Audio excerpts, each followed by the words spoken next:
Hello everyone, welcome to my channel. Please subscribe and keep watching more details. American Pickers Mike Wolfe taking on role of mentor. Mike Wolfe is continuing with American Pickers. While many fans are not happy with the show's direction recently, especially after Frank Fritz left, History Channel is still happy with it. They signed Mike for 3 more seasons, and the next one should be here later this year. In a recent Instagram post, Mike even said he is working to mentor others now. Here is what the American Pickers star had to say.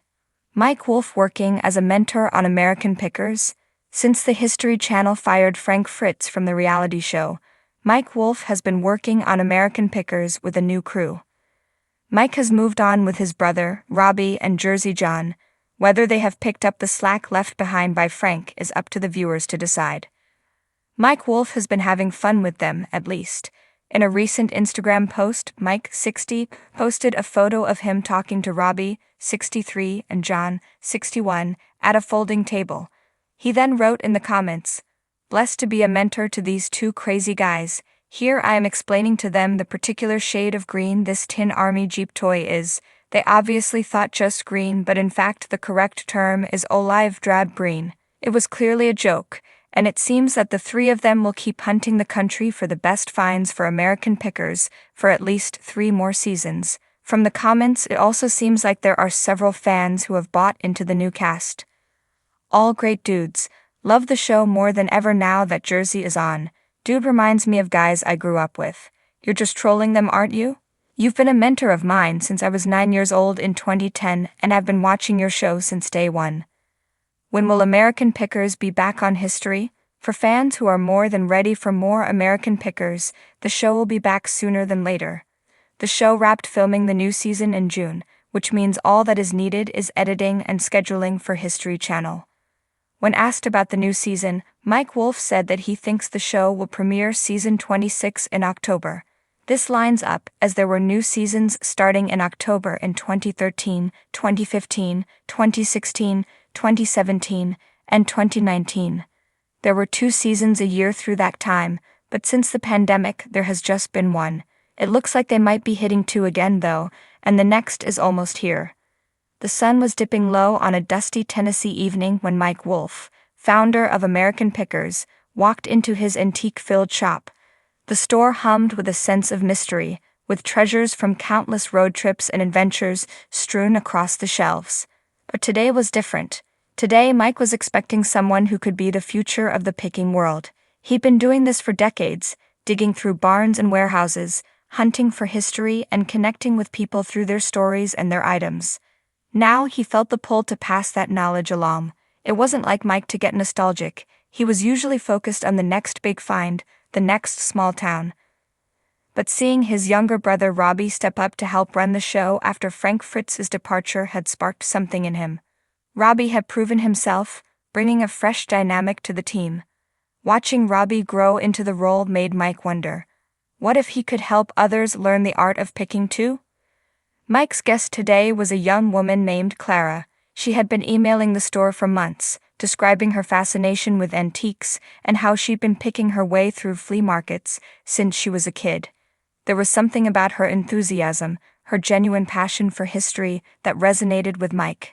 He felt like he was seeing a younger version of himself. After some back and forth, he'd invited her to Nashville for a trial day, a chance to see if she had what it took to be a true picker. When Clara arrived, she had a nervous energy about her, eyes wide with excitement, as she looked around at the store's inventory. Mike noticed she went straight for an old toolbox, carefully examining it and even smelling the wood, trying to understand its story. That told him something. She wasn't just looking at items, she was connecting with them. "Nice choice," Mike said, walking over. "That box was probably handmade back in the 1920s. See those dovetail joints? All done by hand." Clara grinned, gently putting the toolbox back in its place. "I can feel it. It's like you can sense the life it's had." "Exactly," Mike replied, nodding approvingly. "Most people just see dollar signs, but a real picker, they see life, they see history." They spent the next few hours going over different techniques for evaluating objects. Mike explained the nuances of patina, the importance of craftsmanship, and how to tell if an item had been repaired or altered over the years. He even shared a few trade secrets about negotiating, a skill he knew was crucial for any picker. As they walked around, Mike could see that Clara was soaking up everything. He realized that mentoring her wasn't just about teaching techniques or giving advice, it was about helping her develop her own unique approach. Just like he had with Robbie, he wanted her to find her own style, her own voice in the world of picking. Their first real test came when Mike took Clara out to a barn in the outskirts of town. An older gentleman named Earl had been storing his father's old farm equipment and personal items there for years, and he finally agreed to let Mike have a look. The place was a picker's paradise, filled with dust-covered furniture, tools, and memorabilia from the early 1900s. Mike watched as Clara moved through the barn, careful not to disturb anything too quickly. Her eyes lit up when she found an old hand-painted sign advertising a long-defunct soda brand. "This one's got to be worth something, right?" she asked, carefully lifting it. "Maybe," Mike replied, joining her, "but look closely. See that crack running along the bottom, and how some of the paint's flaked off?" Clara squinted, noting the details he pointed out. "Yeah, I see it. That's going to affect its value, but it also tells you how much it was loved.